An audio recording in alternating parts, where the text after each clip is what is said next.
Hello friends, in this video I'm going to show you how to change booth or stand in please donate. So first of all, let me claim one of the stand here. So this is the empty stand. I'm going to claim this first, and my all the item will be listed here, like all the gate passes. So if I want to change this stand and I want to claim other stand, so I have to look for any other stand here which is empty, not claimed yet, unclaimed.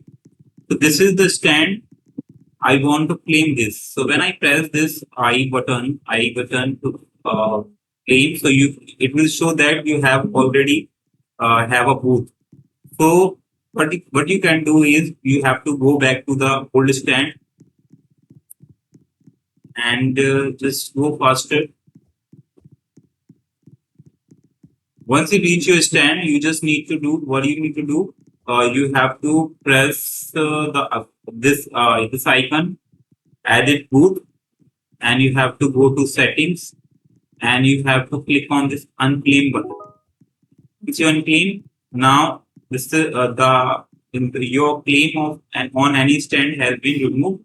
Now you just need to go back to the new stand where you want to claim. So now let's claim this again. Claim this stand now.